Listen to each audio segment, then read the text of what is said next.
วิทยุแห่งประเทศไทยจังหวัดแพร่ 91 เมกะเฮิรตซ์ ให้ความรู้คู่ความสุข ถ้าทุจริตคือไวรัสเราจะเป็นวัคซีน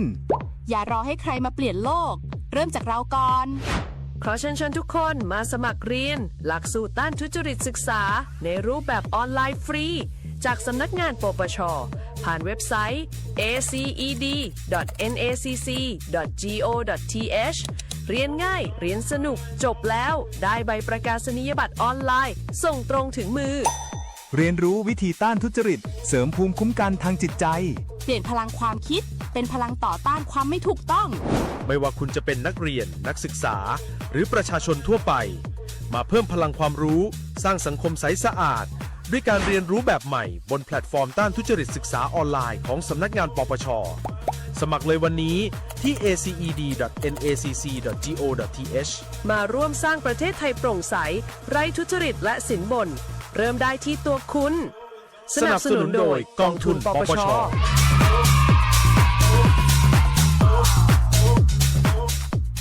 พบเห็นการทุจริตแจ้งสายด่วนปปช.โทร 1205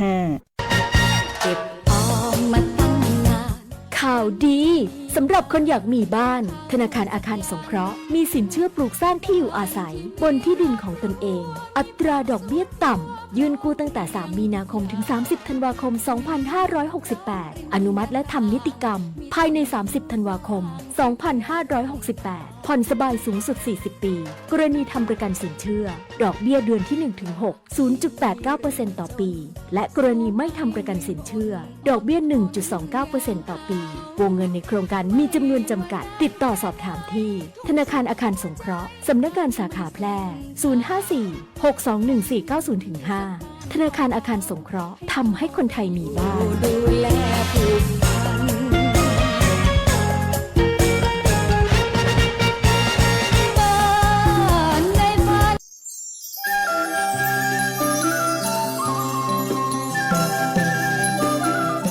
เก้ายางแก่สุดโสมเสียหายคือผลผลิตน้อยการยางแห่งประเทศไทยสนับสนุนปลูกแตนไร่ละ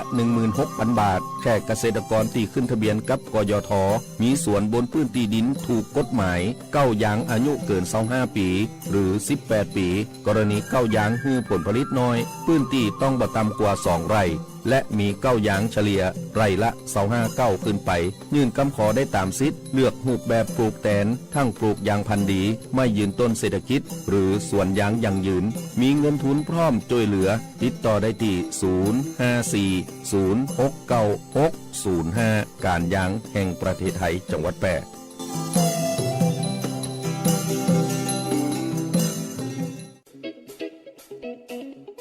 ขับขี่ปลอดภัยเมืองไทยไร้อุบัติเหตุด้วยความปรารถนาดีจากสวท.แพร่ FM 91 เมกะเฮิรตซ์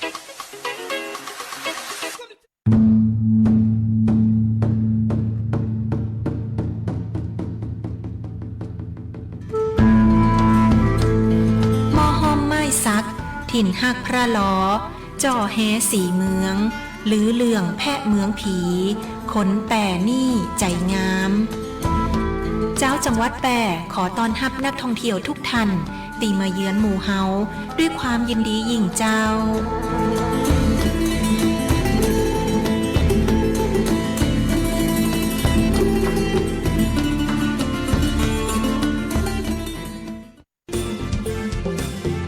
คุณกำลังฟังสวท.แพร่ FM 91 เมกะเฮิรตซ์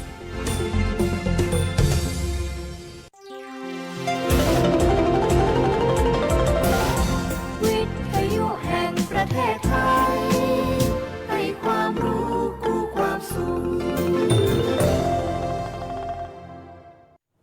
ที่นี่สถานีวิทยุกระจายเสียงแห่งประเทศไทยจังหวัดแพร่จากนี้ไปขอเชิญติดตามรับฟังรายการเสียงจากอปมช.แพร่ผลิตรายการโดยอาสาสมัครประชาสัมพันธ์ประจำหมู่บ้านและชุมชนจังหวัดแพร่ครับ ว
สวัสดีเจ้า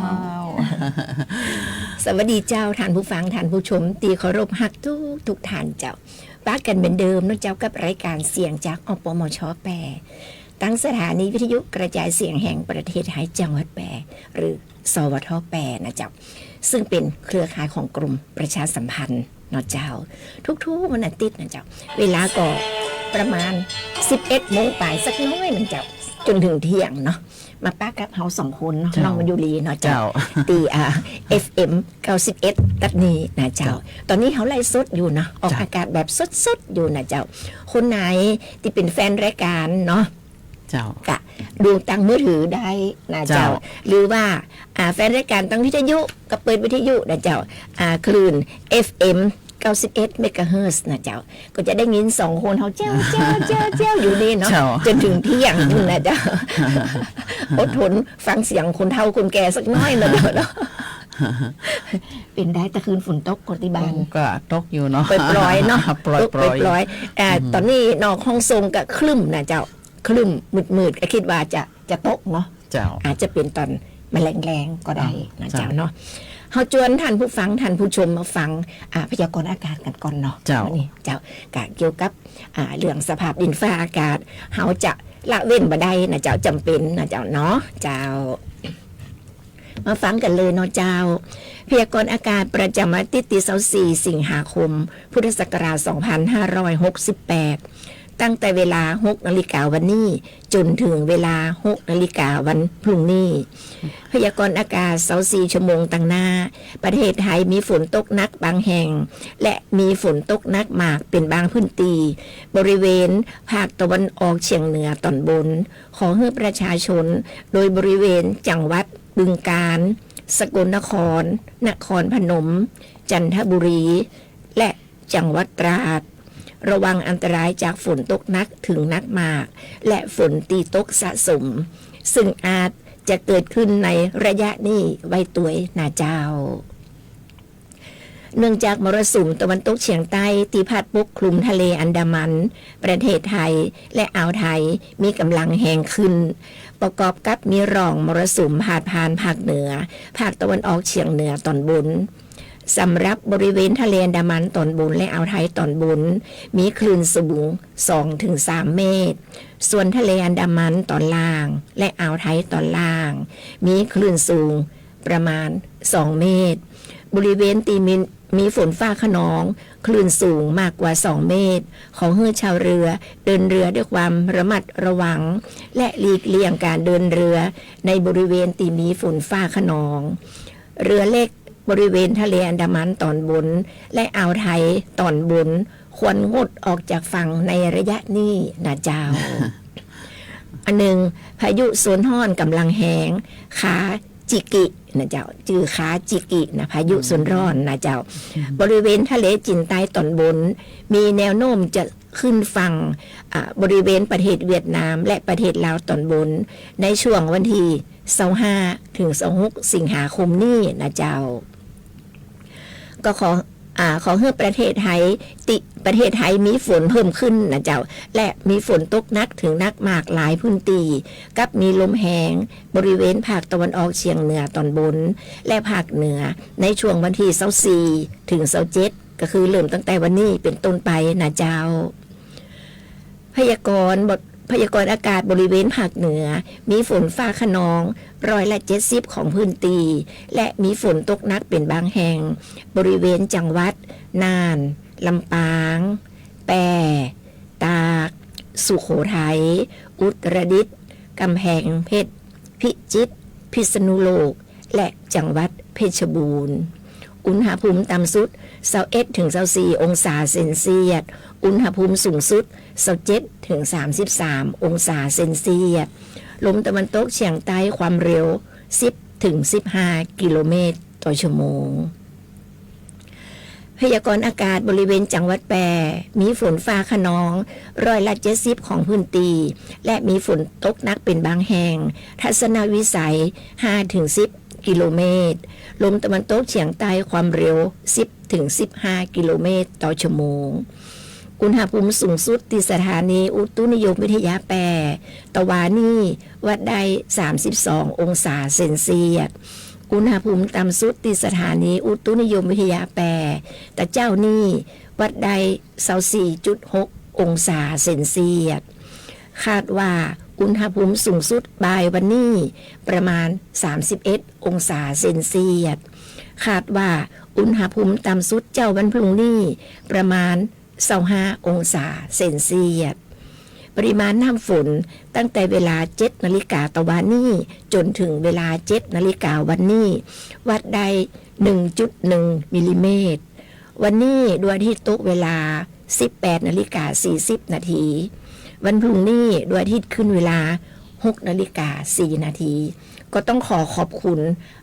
สถานีอุตุนิยมวิทยาแปรตีเปิ้นให้ข้อมูลมานะเจ้าเขาก็ควรจะติดตามไว้เนาะคุณมายุรีนะเจ้าจื่อก็น่ากินเนาะก็ตอนแรกก็นึกว่าคากิหมู คาจิกิเอาซะคา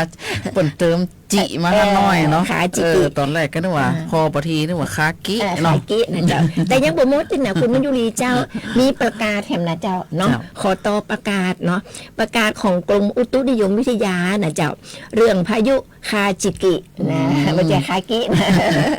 จื่อน่ากินจื่อน่ากินเจ้าคาจิกินะเจ้าและฝนตกหนักมากบริเวณประเทศไทยฉบับที่6นะเจ้าข้อความในวงเล็บ209/2568เนาะจริงๆแล้วข้อความปืนยาวนะเจ้าก็จะขอสรุป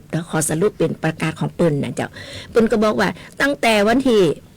24สิงหาก็คือวันนี้เป็นต้นไปนะคุณไม่รู้เนี่ยนะเจ้า24สิงหาเนี่ยเป็นเตือนนะเจ้าเตือนมีฝนตกหนักนะเจ้าก็มีภาคเหนือเนาะภาคเหนือภาคตะวันออกเฉียงเหนือภาคกลางภาคตะวันออกแล้วก็ภาคใต้นะเจ้าวันที่25ก็เหมือนกันนะ25ก็เหมือนกันมีเหนือมีตะวันออกมีภาคกลางภาคตะวัน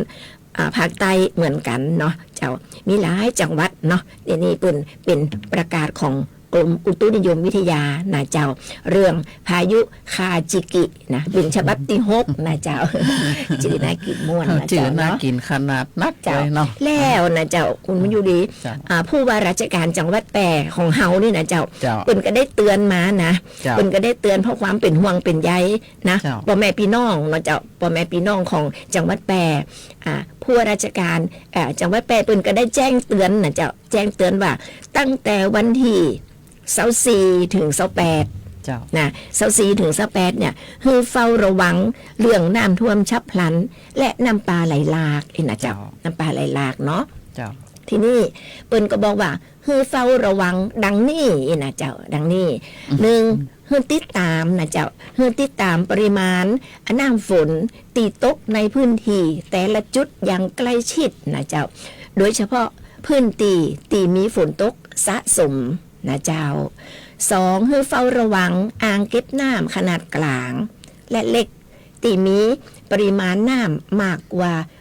90%ของความจุน้ำนะเจ้า3ให้เฝ้าระวังพื้นที่ลาดเชิงเขาใกล้ทางน้ำไหลผ่านและพื้นที่ลุ่มนะเจ้า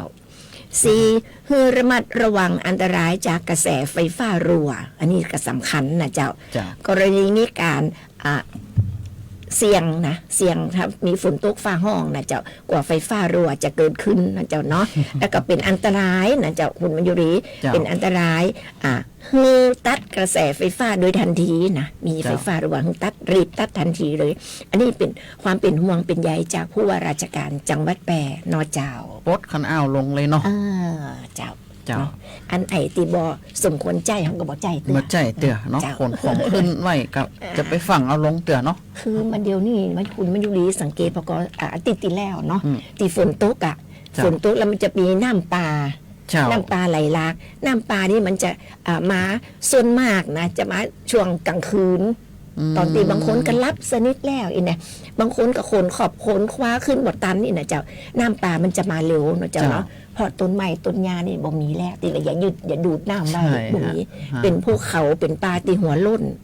ท่านผู้ฟังท่านผู้ชมเจ้าฝนตกลงมาปุ๊บเนี่ยบ่มีอย่างตีอย่าดูดน้ำเก็บไว้ใช่ละมันก็อย่าไหลขี้เปอะขี้ดินลงมาเป็นที่โคลน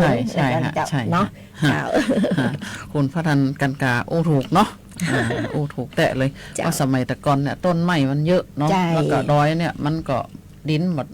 สไลด์ลงมาเนาะ ใจเพราะว่าไอ้ต้นไม้นี่เป็นยึดไว้เนาะ ใช่ ยึดดินพื้นดินไว้แต่มาเดียวมันบ่มีแล้วนะเจ้า เจ้า ก็ไม่บ่มีกะน้ำล้วนๆขี้ดินล้วนๆลงมาเจ้า ความน้อยก็ล่างคิปเปอร์กันให้ตายเนาะ คิปเปอร์แย่เลย ใช่ เจ้า ฮะใช่ฮะเขาก็มาถึงจังหวัดแปร่เปิ่นส่งมอบบ้านโครงการบ้านห่วงใยจากใจ GLO อีนะเปิ่นว่านะ เจ้า จังหวัดแปร่ของเขาก็มอบบ้านโครงการบ้านห่วงใยจากใจ GLO ประจำปี 2568 ช่วยเหลือครอบครัวยากไร้นะเจ้าวันที่21สิงหาคม 2568 เวลา 13:30 นาที นายสมชัยเลิศประสิทธิพันธ์ผู้ว่าราชการจังหวัดแปร่เป็นประธานในพิธีมอบบ้านตามโครงการห่วงใยจากใจ GLO ประจำปี 2568ฮือแก่นางบัวเตียวแก้ววรรณะณบ้านเลขที่ 80 หมู่ 2 ตำบลสวนเขื่อนอำเภอเมืองแปร่จังหวัดแปร่โดยมีหัวหน้าส่วนราชการผู้แทนองค์กรปกครองส่วนท้องถิ่นผู้นำชุมชนและประชาชนในพื้นที่ร่วมพิธีอย่างพร้อมเพรียงกันนายสมศักดิ์สุขประเสริฐนายอำเภอเมืองแปร่กล่าวว่าโครงการดังกล่าวเนี่ยเป็นความร่วมมือระหว่างสำนักงานสลากกินแบ่งรัฐบาลและกรมพัฒนาชุมชนกระทรวงมหาดไทยมีวัตถุประสงค์เพื่อช่วยเหลือครอบครัวที่มีบ้านพักอาศัยบ่มั่นคงถาวรและก็บรรเทาความเดือดร้อนของครอบครัวยากจนในระบบ TPMAP นะโดยในปี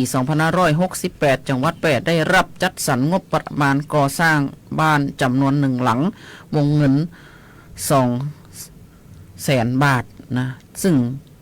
ได้พิจารณาคัดเลือกครอบครัวของนางบัวเตียวแก้ววรรณะเป็นครอบครัวนะเป็นครัวเรือนที่เป้าหมายการดำเนินงานการก่อสร้างดังกล่าวจังหวัดแปร่ได้มอบหมายให้ในอำเภอเมืองแปร่และสำนักงานพัฒนาชุมชนอำเภอเมืองแปร่บูรณาการร่วมกันนะเจ้ากับส่วนราชการระดับอำเภอเทศบาลตำบลสวนเขื่อนกลุ่มองค์กรชุมชนและภาคีเครือข่ายในพื้นที่จนแล้วเสร็จและสามารถส่งมอบบ้านให้กับครอบครัวได้ตามวัตถุประสงค์นะท่านจะหันได้ว่าเดี๋ยวเนี้ยทางอย่างเทศบาลก็ดีเนาะหรือว่าพมก็ดีเพื่อก็จะมาติดต่อมาหาทางประธานชุมชนแล้วก็ทางอสมอพมในพื้นที่นะเจ้าเนาะเปิ่นก็จะมาถามเนี่ยอย่างช่วงวางบกี่วันที่ผ่านมาเนี่ยเจ้าของเจ้านี่ก็เปิ่นก็จะมาถามโซนของข้าเจ้าว่าในโซนของตัวเองที่ดูแลเนี่ยมีไขตียากจนที่มีบ้านบ่มั่นคงถาวรก็ขอให้จดจื่อไปให้เปิ่นก็เพื่อเปิ่นก็จะได้หาสิ่งของหรือว่าวัตถุอย่างต่างๆที่ว่าจะมามอบให้หรือว่าเกี่ยวกับเขาห้องว่าถุงยางชีพนะเจ้าเนาะช่วงเนี้ยอุปโภคบริโภคใช่ฮะถุงยางชีพเกี่ยวกับเครื่องอุปโภคบริโภคต่างๆนะเจ้าเนาะก็จะได้เอามามอบให้กับผู้ยากไร้หรือว่าผู้ที่ขาดแคลนทุนทรัพย์ต่างๆบางครั้งบางทีเพิ่นก็จะมอบเกี่ยวกับอุปกรณ์การทำเขาห้องว่าการทำมาหากินเนี่ยนะเจ้าเนาะทำอาชีพเนี่ยหลายๆพื้นที่ก็ได้รับไปนะเจ้าเนาะอย่างของชุมชนของเจ้านี่ก็มันบอกค่อยมีนะเจ้าเนาะเป็นชุมชนราชการแต่ชุมชนใกล้เคียงเนี่ยเขาก็ได้เยอะนะเจ้าเนาะช่วงนี้อสมอพมนะเจ้าเนาะประธานชุมชนกรรมการจะอิดน้อยนะเจ้าเนาะอิดน้อยเนาะหนักน้อยนะเจ้าเนาะก็ต้องอดทนเอาเนาะเพื่อประชาชนเนาะใช่แล้วฮะเพื่อประชาชนที่เฮาดูแลอยู่นะเจ้าเนาะอสมนี่ก็หลายใบนะหมวกเป็นหมอคนที่1เขาแหมนะเจ้าเนาะอันนี้ประเดี๋ยวนี้ก็จะมีโครงการสุขอย่างนะเปิ้นบอกว่าอย่างนะอย่างครอบครัวดีๆอะไรอย่างประมาณนั้นน่ะเจ้าเนาะสุขภาพดีๆมีที่นี่อย่างประมาณนั้นน่ะหลายๆอย่างนะเจ้าเนาะมันมีอย่างหลายๆดีๆเนี่ยเจ้าเนาะหลายดีๆแล้วก็ยังให้อสมเนี่ยไปผูกแอปกับกรุงไทยตัวนะเจ้าเนาะเพื่อเข้าไปเช็คระบบของสุขภาพ กลุ่มเป้าหมายต่างๆนะเจ้าเนาะ เจ้าคือไปเช็คในแอปเอาจ้ะ เพราะว่าอสมทุกคนเนี่ยต้องเข้าไปถึงตัวของประชาชนจริงๆนะฮะเพราะว่าบางครั้งเนี่ยมันก็จะเกิดการร้องเรียนกันขึ้นหนึ่งถ้าเขาไปใส่จื่อเขาบ่ตรงบางครั้งใส่จื่อตรงบัตรประชาชนตรงอายุตรงบ้านเลขที่ตรงแต่เขาบ่ได้ไปถามเขาแต่ว่าเขาเป็นโรคความดันไขมันเบาหวานไหมถ้าเขาไปโมเมใส่ปุ๊บเนี่ยเพื่อเขาไปถึงโรงพยาบาลปุ๊บเนี่ยเขามีโรคอันนี้แล้วแต่เขาบ่มีโรคอันเนี้ยนะเอาสมอไปใส่พิษให้เขาปุ๊บเนี่ยเขาก็ยังเขาห้องว่าไปตรีกาเขาไปตีตราของประชาชนคนนั้นแล้วก็เจ้าของคนป่วยคนนั้นเขาจะบ่พอใจเจ้าใจอสมนะเจ้าเนาะเขาบ่เป็นโรคนั่นเขาบ่ได้เป็นไปยัดเยียดให้เขาเนาะเพราะฉะนั้นมีความผิดอสมต้องลงไปแต่แล้วก็ไปนั่งถามเขาแต่ว่าคุณมีความดันไขมันหรือไม่นะฮะเขาไปประชิดตัวไปประชิดตัวแล้วก็ไปปักมุดตรงนั้นเลยบ่ใช่ว่าไปปักมุดแต่ถามก็บ่ถามเนี่ยเจ้าเนาะอันนี้คือบ่ได้เนาะหน้าที่ของอสมเนาะเจ้าเนาะตรงนี้นะเจ้าเบรกกันสักกั๊มเนาะเจ้าเนาะเดี๋ยวช่วงหลังเขาก็มาฟังข่าวเห็นวันนี้ข่าวนักนะคุณมัญยุรีเจ้าสงสัยจะได้แปะเขาละงูเจ้าเจอเลยนะเจ้าเจอเจ้า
ศูนย์บริหารจัดการน้ำจังหวัดแพร่มีหน้าที่ในการบริหารจัดการน้ำในจังหวัดแพร่โดยมีเป้าหมายเพื่อให้มีแหล่งน้ำใช้อย่างเพียงพอสำหรับการดำรงชีวิตและการพัฒนาและเพื่อให้เกิดการใช้น้ำอย่างมีประสิทธิภาพและเป็นธรรมรวมถึงการอนุรักษ์แหล่งน้ำและการแก้ไขปัญหาน้ำท่วมศูนย์บริหารจัดการน้ำจังหวัดแพร่เข้าใจเข้าถึงพัฒนาเพื่อประชาชนติดต่อศูนย์บริหารจัดการน้ำจังหวัดแพร่โทร054-532-900หรือองค์การบริหารส่วนจังหวัดแพร่โทร054-532-485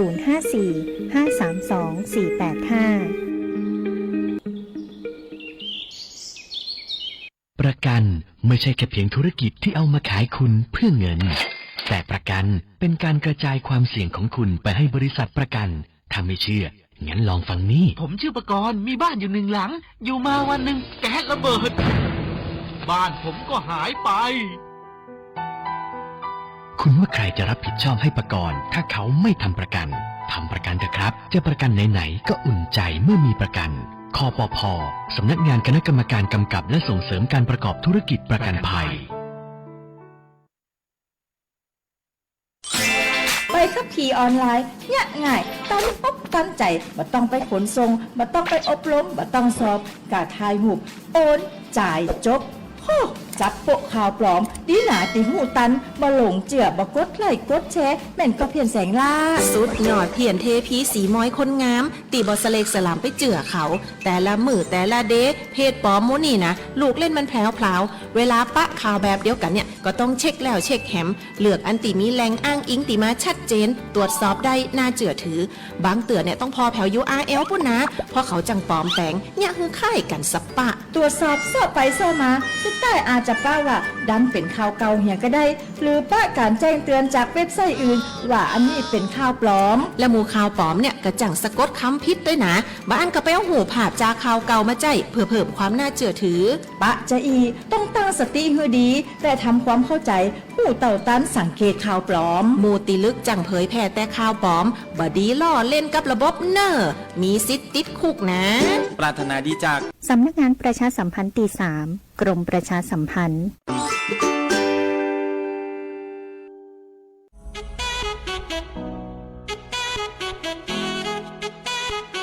ขับไม่ดื่มดื่มไม่ขับอย่าลืมนะคะด้วยความปรารถนาดีจากสถานีวิทยุกระจายเสียงแห่งประเทศไทยจังหวัดแพร่ FM 91 เมกะเฮิรตซ์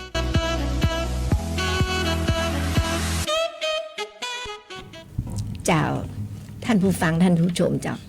ท่านกำลังให้เกียรติติดตามรับฟังรับชมรายการเสียงจากอปมช.แปรนะเจ้าโดยมีข้าเจ้าพดานันท์กันกาเจ้าข้าเจ้ามายุรีเครือใจเจ้าดำเนินรายการตัวกัน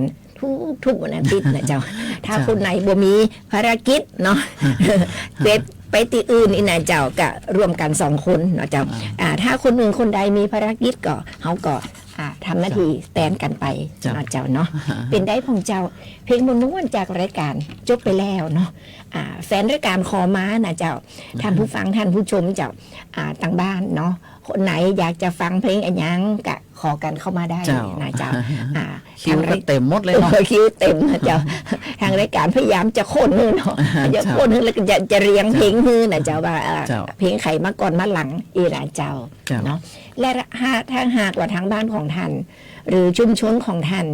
มีข่าวเนาะในชุมชนจะเป็นข่าวมงคลก็ดีจะเป็นข่าวอาวะมงคลก็ดีนะเจ้าจะให้รายการของเฮาประชาสัมพันธ์ส่งเข้ามาได้นะเจ้าจะผ่านข้าเจ้าพดานันท์กันกาหรือของข้าเจ้ามายุรีเครือใจเจ้าได้นะได้เจ้าหรือจะฝากไว้ที่ไหนน้องมายุรีหรือว่าจะฝากไว้ที่สวท8นี่ก็ได้นะเจ้าเนาะเอา2 คนยินดีจะประชาสัมพันธ์นะเจ้าคิดสตางค์ก็บอกคิดเจ้าเนาะเจ้าบ่ได้คิดตังค์เจ้าฟรีนะเจ้าฟรีเนาะเจ้าเป็นได้ข่าวต่อไปวันนี้เฮาก็มีข่าวเกี่ยวกับครม.อนุมัติ6.10,000 ล้านรักษาเสถียรภาพข้าวเปลือกนะเปิ้นว่าช่วยเหลือเกษตรกรผู้ปลูกข้าวนาปลังและก็นาปีของปี 2568 ถึง 2569 ไร่ละ 1,000 บาทนะเจ้าเนาะสำนักงาน ประชาสัมพันธ์จังหวัดแปร่รายงานว่าเมื่อวันที่19 สิงหาคม 2568 คณะรัฐมนตรีมีมติเห็นชอบมาตรการรักษาเสถียรภาพข้าวเปลือกปี 2568 ทับ 2569 และอนุมัติกรอบวงเงินงบประมาณวงเงินรวมทั้งสิ้น 6.1 หมื่นล้านนะจำแนกเป็นวงเงินสินเชื่อ 51 ล้านบาทเนาะโอ้อันนี้ก็หลายเหมือนกันนะตามที่กระทรวงพาณิชย์เปิ่นเสนอเข้ามาเป็นโครงการสินเชื่อชะลอการขายข้าวเปลือกปี 2568 วงเงินงบประมาณรวมทั้งสิ้นโอ้ยมันก็เยอะเหมือนกันนะเนาะเจ้าหลายล้านอยู่เหมือนกันนะถึง45 ล้านกว่าบาทก่อนนะเปิ่นก็เลยบอกว่าเนี่ยแหล่งโครงการรัดจ่ายเงินคืนชดเชยให้ธนาคารเพื่อการเกษตรและสหกรณ์ธกส.วงเงินก็นักอยู่นะเจ้าเนาะถ้าหากว่าท่านใดนะเจ้าเนาะท่านใดที่ว่าปลูกข้าวนาปีเกษตรกรปลูกข้าวนาปีกับแล้วก็กรมส่งเสริมการเกษตรและผู้ผลิตข้าวเนี่ยท่านก็สามารถนะเจ้าเนาะสามารถที่ว่าเปิ่นฮืออันเขาห้องเปิ่นว่าเปิ่นฮือราคาดีเนาะเปิ่นพยุงราคาเข้าไว้เนาะสำหรับเกษตรกรที่ว่าราคาข้าวเปลือกในปีนี้ตกต่ำก็เปิ่นก็มีสินเชื่อตีทกส.ฮือนะแล้วก็จะดำเนินการระบายข้าวเปลือกแล้วก็สำรองจ่ายขนย้ายข้าวเปลือกไปก่อนโดยรัฐจะชดเชยต้นทุนเงินฮือที่หลังนะเจ้าเนาะเปิ่นจะชดเชยเงินทุนฮือตีทกส.หั่นนะเจ้าเนาะแล้วก็วงเงินวงโครงการสินเชื่อรวบรวมเข้าและสร้างมูลค่าเพิ่มโดยสถาบันเกษตรกรนะเจ้าเนาะโครงการชดเชยดอกเบี้ยผู้ประกอบการเข้าในการเก็บสต็อกการผลิตปี 2568 นะเจ้าเนาะแล้วก็นอกจากนี้ครม.ยังอนุมัติโครงการสนับสนุนช่วยเหลือเกษตรกรผู้ปลูกข้าวนาปังปี 2568 แล้วก็โครงการสนับสนุนช่วยเหลือเกษตรกรปลูกข้าวนาปีการผลิต 2568 ทับ 69 เพื่อส่งเสริมการเพาะปลูกให้เหมาะสมกับศักยภาพพื้นที่ตามที่กระทรวงเกษตรและสหกรณ์เสนอโดยเห็นชอบโครงการสนับสนุนช่วยเหลือเกษตรกรเป็นวงเงินรวมทั้งสิ้นนะเจ้าเนาะ45 ล้านกว่าบาทนะเจ้าเนาะก็คือโครงการเข้านาปังเข้านาปีนะเจ้าเนาะโดยใจแหล่งเงินทุนจากธกส.นะเจ้าขอรับจัดสรรงบประมาณรายจ่ายประจำต่อปีนะเจ้าทางนี้ได้ดำเนินการช่วยเหลือเข้านาปังเฉพาะปี 2568 นี่ก็เพื่อบรรเทาความเดือดร้อนและก็ส่งเสริมให้เกษตรกรมีรายได้ให้พอเพียงต่อการดำรงชีพลดราคาในการเพาะปลูกรวมทั้งสนับสนุนเกษตรให้มีแรงจูงใจในการพัฒนาประสิทธิภาพและคุณภาพของการผลิตเข้ากลุ่มเป้าหมาย0.861 ล้านครัวเรือนจากเกษตรกรที่ขึ้นทะเบียนกับกรมส่งเสริมการเกษตรประเดี๋ยวนี้เปิดจะประกาศนั่นนะเจ้าประกาศให้เกษตรกรไปลงทะเบียนที่บ้านผู้ใหญ่บ้านกำนันนะเจ้าเนาะอย่างสมมติว่าอย่างของเขตตำบลหลอบนอกเนี่ยเปิดมีนาเนาะที่เปิดเนี่ยนาเปิดก็ประกาศแล้วนะเจ้าเนาะแต่ว่าถ้าของตำบลในเวียงอย่างบางพื้นที่อย่างของชุมชนเจ้าเนี่ยบอกมีนานะเจ้าเนาะก็บ่ต้องไปลงนะเจ้าเนาะขายไข่ตีมีนาหรือว่าทำสวนทำการเกษตรเนี่ยท่านก็ไปลงทะเบียนนะเจ้าเนาะถ้าท่านบอกไปลงเนี่ยหรือว่าบางครั้งบางทีเนี่ยเปิดเพื่อไปยืนยันตัวตนอย่างสมมติว่าท่านเคยเนี่ยนามา1 ไร่นะเจ้าเนาะเปิดก็ยืนให้ท่านไปยืนยันตัวตนว่าท่านทำนาอยู่กอทำนาแต่กอนะเจ้าเนาะเพื่อตัวของท่านเองนะเจ้าเนาะท่านก็ต้องไปลงทะเบียนเห็นถ้าหากว่าท่านบอกไปลงทะเบียนบอกไปยืนยันตัวตนเนี่ยท่านจะเขาห้องว่าบ่ได้สิทธิ์อย่างต่างๆในทางรัฐบาลเสียสิทธิ์ที่เป็น แจกจ่ายมานะเจ้าเนาะจริงๆแล้วคุณมันอยู่ลีคนที่เป็นเกษตรกรหรือปลูกข้าวปลูกนานี่เขาจะมีบัตรเนาะบัตรบัตรสีเขียวจะบัตรสีเขียวบัตรสีเขียวคือบัตรเกษตรกรเขาก็เอาบัตรเนี่ยไปลงทะเบียนไปลงทะเบียน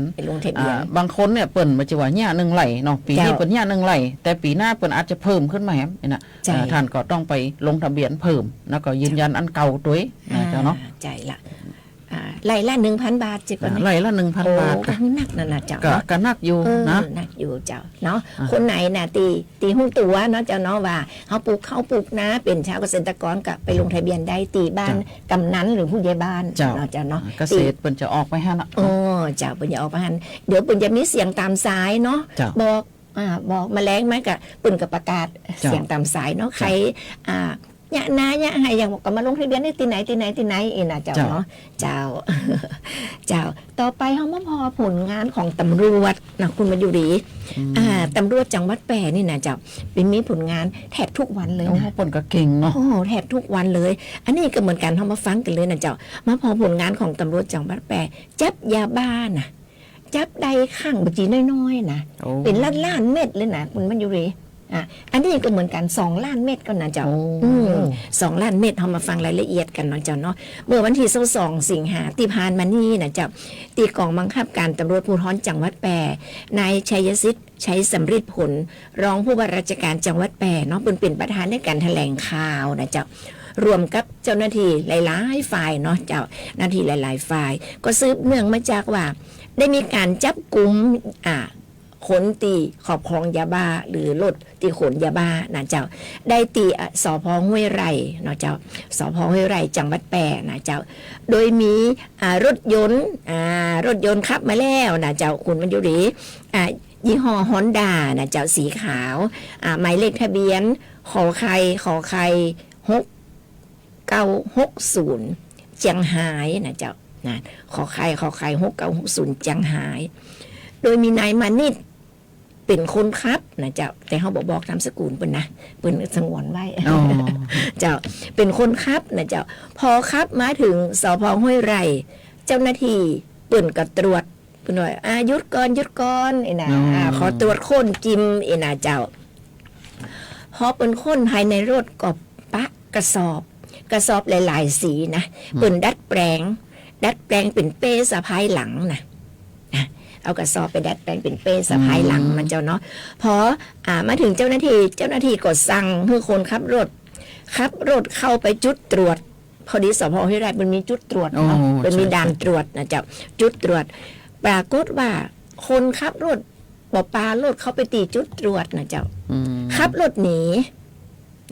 ขับรถหนีออกไปนะเจ้าหน้าที่เปิ่นหันเจ้าหน้าที่ก็เลยไล่ตัวเนาะไล่ตัวรถนะเจ้าจนกระทั่งไปปะรถจอดอยู่ในสวนยางพาราข้างต่างนะเจ้าในพื้นที่ตำบลห้วยไร่อำเภอเด่นใจทางไปจังหวัดอุตรดิตถ์นะเจ้าก็ห่างไปประมาณ 7-8 กิโลเนาะถ้าอย่าวิ่งไล่ตัวกันนะครับรถไล่ตัวกันเจ้าหน้าที่ก็ขอตรวจสอบนะเจ้าตรวจสอบรถก็ปะกระสอบเปนั่นนะเจ้า10 กระสอบนะเจ้าแต่บอกปะคนขับนะปรากฏว่าคนขับวิ่งหนีไปแล้วนะเจ้าดีหายไปละเข้ากินเมฆไปทางใดกับบุ้งนะเจ้าเป็นในป่าในดอยกับบุ้งนะเจ้าเนาะแต่เจ้าหน้าที่ก็ปะบัตรประชาชนนะเจ้าตกอยู่ในรถชื่อก็คือนายมานิตที่ข้าเจ้าบอกตะกี้นะเจ้าเนาะนายมานิตเจ้าหน้าที่ก็จับคนนำทางนะมีคนนำทางขับรถแห่งกันหนึ่งคนนำทางได้ชื่อว่านายธารวัตรนะเจ้านายธารวัตรได้และเปิ้นก็ยอมรับนะเจ้าว่าเปิ้นเป็นคนขับรถนำทางคือนายมานิตเนี่ยนะเจ้านะขับรถนำทางไปก่อนหน้าอีกแล้วนะเจ้าเนาะเจ้าหน้าที่จึงได้ควบคุมตัวนายธารวัตรและของกลางตึงหมดนะเจ้าก็คือยาบ้า2 ล้านเม็ดดำเนินคดีตามกฎหมายนะเจ้าแล้วก็จะขยายผลถึงผู้ร่วมขบวนการและตรวจสอบแล้วก็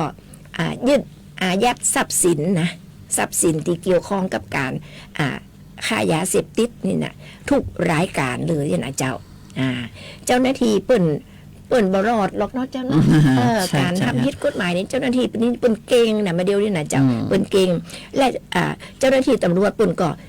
ป ปรับปรามยาเสพติดอยู่นะเจ้าคนอยู่ดีเนาะ ใช่ฮะ คุณจะหนีไปที่ไหนบ่รอดนะเจ้าเพราะฉะนั้นคนที่บงการก็ดีเนาะคนที่อยู่เบื้องหลังก็ดีนะเจ้า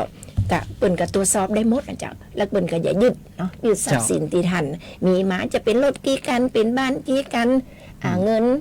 ในบัญชีแต่ใดนี้เปิ่นก็อยากขยายผลเนาะเจ้าเนาะเจ้าต่อไปอันอย่างนี้เจ้าข่าวพบผู้เสียชีวิตนี่แหละเจ้าเอาก็จะมีข่าวเกี่ยวกับปี 2568 เนี่ยพบผู้เสียชีวิตจากโรคพิษสุนัขบ้า 7 คนเตือนประชาชนบดีประมาทนะเจ้าเนาะสถานการณ์โรคพิษสุนัขบ้าในประเทศไทยปี 2568 นี่ล่าสุดพบมีผู้เสียชีวิตจากโรคพิษสุนัขบ้านี่7 คนนะโอ้ยก็หนักอยู่นะเนาะแต่ก่อนเฮาแต่ก่อนมันก็หายไปเป็นหมื่นนะโรคนี่นะใน6จังหวัดได้แก่จังหวัดชลบุรีศรีสะเกษฉะเชิงเทราแล้วก็นครราชสีมาตากและระยองซึ่งสถิตินี่สูงกว่าช่วงเวลาเดียวกันของปี 2567 นะจ๊ะเนาะถึง3 เท่ากันนะคนว่าเนี่ยช่วงประมาณเดือนเจี๊ยะเนาะตั้งแต่ต้นปีจนถึงช่วงสิงหาเนี่ยปีแล้วนี่ยังบ่นักเต้าอี้นะแต่ปีนี้เพิ่มขึ้นมา3 เท่านะโดยการติดเชื้อในคนเนี่ยเกิดจากปัจจัยเสี่ยงลักเนี่ยก็คือถูกน้องหมาน้องแมวกัดแล้วบ่ได้ไปล้างแผล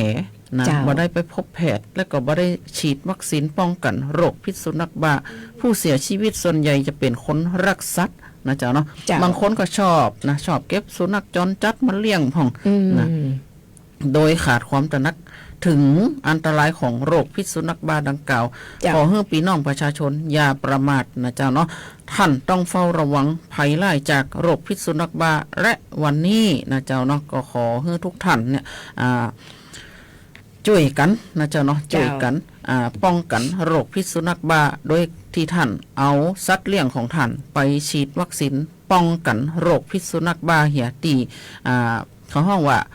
ปศุสัตว์ก็ดีรพสตใกล้บ้านของท่านก็ดีนะเจ้าเนาะเพราะว่าโรคพิษสุนัขบ้าเนี่ยเกิดจากเชื้อไวรัสชนิดหนึ่งนะไวรัส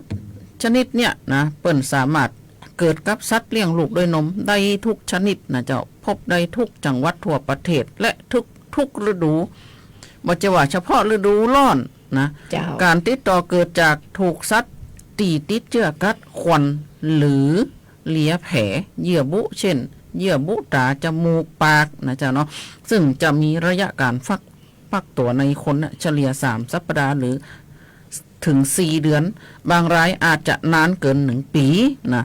ขึ้นอยู่กับจำนวนเชื้อที่เข้าไปตำแหน่งที่โดนกัดและก็สายพันธุ์ของเชื้อและส่วนใหญ่สุนัขแมววัวควายมีระยะฟักตัวบ่เกิน6 เดือนคนที่ติดเชื้อจะมีไข้เจ็บคอกลืนอาหารกลืนข้าวกินข้าวเนี่ยลำบากนะเจ้าเนาะแล้วก็เป็นอัมพาตอัมพฤกษ์อัมพาตแล้วก็ตายในที่สุดถ้าสุนัขตัวไหนติดเชื้อจะมีอาการ2 แบบคือบางทีก็เชื่องซึมบางทีก็ดุร้ายนะลูกสุนัขตัวน้อยๆอายุ 1-2 เดือนก็เป็นโรคพิษสุนัขบ้าได้นะเจ้าเนาะคนติดเชื้อแล้วก็แสดงอาการแล้วเสียชีวิตทุกรายนะเจ้าเนาะเพราะบ่มียารักษาแต่ป้องกันได้โดยการฉีดวัคซีนถ้าหากท่านสงสัยนะเจ้าเนาะท่านก็จะไปให้น้องหมาน้องแมวของท่านที่ท่านเก็บมาเลี้ยงนะเมื่อมันเล่นเฮาเมื่อมาเลียเฮาเตี่ยนะเจ้าเนาะบัดเดียวนี่ตะกอนนี่เปิ้นว่าหมาว่อไล่ครบเนาะบัดเดียวมันจะหมาว่อไล่ครบแล้วนะเฮาเอามาเล่นนี่เอาหมามาเล่นเอาหมาเอาแมวมาเลี้ยงแล้วเอามาหอมมาเล่นเอามานอนตุ้ยเนี่ยบางคนเลี้ยงน้องหมานะน้องมันดูดีเอานอนตุ้ยนะ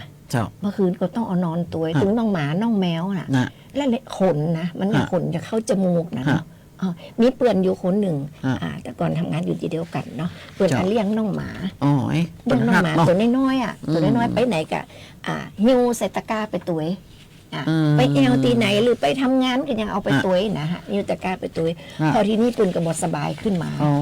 เป็นภูมิแพ้บดสบายขึ้นมาปรากฏว่าแล้วก็แอร์ของเปื่อนนั่นเสีย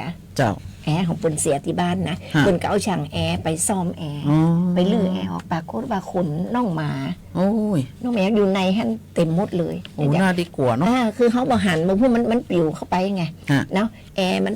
เขาเปิดแอร์มันก็พัดเข้าไปนะจ๊ะ ฮะ เพราะฉะนั้นมันอันตรายนะจ๊ะ เนาะ เนาะ คนมาเก่าเป็นจังจุ่มนะ บดีเอาไปเล่นในห้องนอน อ่า บดีเอาไปคุกคลีหนักลำไปนะเจ้าเนาะบางครั้งเขาหายใจเข้าออกเดี๋ยว อ่า เนาะมันเขาบ่ฮู้ว่าเขาเป็นอย่างพองอีนี่จ้ะ เนาะอันตรายก็จะ อัน ต้อ ต ง รายแต่ อืม คนตะกอนเปิ้นถึงจังหว่าคือเฮาเนาะ จ้ะ บ่ดีเอาไปเล่นบ่ดีเอาแมวมานอนตัว จ้ะ มันจะเป็นขี้คู่ นี่นะ นั่นน่ะช่วงนี้เขาเบรกก็สักกรรมก่อนเลย กระเบกก่อนก็ได้เนาะ เบรกกรรมเดี๋ยวมันเวลาจะหมดแล้วนะคุณไม่ได้รีต่อข่าวไปเลยได้ อ๋อ ไหมจ๊ะ อันกระต่อข่าวสั้นๆเลยเนาะกระทรวงพมก็ได้ตั้งศูนย์ประสานงาน จ้ะ และบริการกลุ่มเบาบางพร้อมจัดหาอุปกรณ์จำเป็นแก่ผู้สูงอายุผู้พิการแก่และก็ผู้ติดเตียงนะผู้ป่วยติดเตียงเนี่ยสำหรับการเยียวยาจากเจ้าหน้าที่รัฐและผู้ได้รับผลกระทบ กระทรวงพมได้เร่งจ่ายเงินสงเคราะห์แก่ผู้ได้รับผลกระทบในขณะที่กระทรวงมหาดไทยเปิ่นก็ได้อนุมัติทดลองราชการช่วยเหลือผู้ประสบภัยพิบัติรวมแล้วกว่า145ล้านบาทกลุ่มบางเนี่ยนะเจ้ากหลายฝ่ายหลายกระทรวงเนาะเปิ่นก็ช่วยเหลืออย่างเช่น กลุ่มผู้ป่วยติดเตียงเนี่ยเปิ่นก็จะช่วยเกี่ยวกับถุงยังชีพผ่อง เจ้า อย่างเช่นแพมเพิร์สผ่องอะไรอย่างผ่องเนี่ยนะเจ้าเนาะกระทรวงพมเนี่ยเปิ่นก็ลงทุกพื้นที่นะรวมถึงเขาห้องอะไรอย่างก็กองสวัสดิการนะเจ้าเนาะกองสวัสดิการอย่างเช่นของเทศบาลเนี่ยกองสวัสดิการเนี่ยช่วงเนี้ยเปิ่นก็ออกทุกชุมชนนะทุกชุมชนเปิ่นไปมอบของยังชีพรวมถึงแพมเพิร์สมันว่าจีปอใจนะเจ้าเนาะบางคนเนี่ย ใจทุกวันนะ โอ้วันหนึ่งไป2-3 แผ่นก็มาคืนแผ่นมาเจ้าแผ่นมาตอนแผ่นเนี่ยเนาะถ้าหากว่าท่านใดเนี่ยที่ท่านจะต้องการทำบุญเกี่ยวกับวันเกิดก็ดีอย่างก็ดีนะท่านมอบแพมเพิร์สให้กับผู้ป่วยติดบ้านติดเตียงน่ะจะดีที่สุดนะเจ้าเนาะอันนี้ก็เป็นได้บุญแห่ง เป็น อย่าง การสร้างบุญสร้างกุศลนะเจ้าเนาะเฮาทำบุญนะเนี่ยเปิ้นบอกว่าบุญเนี่ยจะติดตัวเฮาไปทุกชาติเลยนะเจ้าเกิดชาติหน้าชาติใดก็ติดตัวเฮาไปตลอดนะเจ้าเนาะเขาจะขอบคุณแฟนๆและการจะตันก่อน ตัน แป๊บ อยู่ นึง ตัน อ่ะ ก็ขอบคุณท่านผู้ชมท่านผู้ฟังที่รับฟังอยู่ทางบ้านนะเจ้าเนาะทาง8 อำเภอแล้วก็ทางหน้า Facebook นี่ก็มีหลายคนอยู่นะเจ้าเนาะสวัสดีเจ้าคุณปวีนานะเจ้าเนาะสวัสดีเจ้าคุณการจนาสวัสดีเจ้าคุณโชคชัยน้อยนุชนะเจ้าเปิ้นขอเพลงมาแปะไว้ก่อนเนาะเฮาก็เอาไปเปิดอาทิตย์หน้าก่อนนะเจ้าเนาะอาทิตย์หน้าก่อนเฮาก็เอาประจัดเหือใหม่นะเจ้าเนาะสวัสดีเจ้าคุณป้าจำนงอินตสุขนะเจ้าสวัสดีเจ้าคุณพี่สุรีรัตน์นะเจ้าเนาะขอบคุณจัดนักจัดหลายนะเจ้าเนาะสำหรับทุกท่านที่ส่งกำลังแรงใจมาบางท่านก็ส่งหัวใจมาบางท่านบางคนก็ส่งกันตูนมาเป็นกำลังใจให้กับเฮา2 คนนะเจ้าเนาะเฮาก็2 คนก็ขอบพระคุณจัดนักจัดหลายเด้อ เจ้าเสียงติชมของท่านหรือการคอมเมนต์ของท่านเนี่ยเป็นกำลังใจให้เฮานะมีกำลังใจจัดรายการเนาะเจ้าเนาะหรือว่าจะมี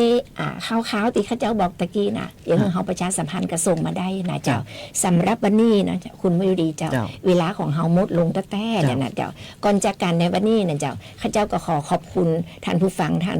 ผู้ชมที่ได้ให้เกียรติรับฟังรับชมรายการของเฮาโดยดีเสมอมานะเจ้ากราบขอบคุณเจ้าหน้าที่สวทที่เคารพฮักทุกคนนะเจ้าที่ได้ชี้แนะสิ่งที่ดีๆแล้วก็อำนวยความสะดวกให้กับรายการเสียงจากอปมช8โดยดีเสมอมาเช่นกันนะเจ้าสำหรับวันนี้เวลาหมดเวลาเห็นแล้วข้าเจ้าพันธนันกันกาข้าเจ้ามายุรีเข้าใจเจ้านำรายการกลับคืนไปก่อนนะเจ้าป้ากันใหม่อาทิตย์หน้านะเจ้าเนาะสำหรับวันนี้ขอบคุณแล้วก็สวัสดีเจ้าสวัสดีเจ้า สวัสดีเจ้า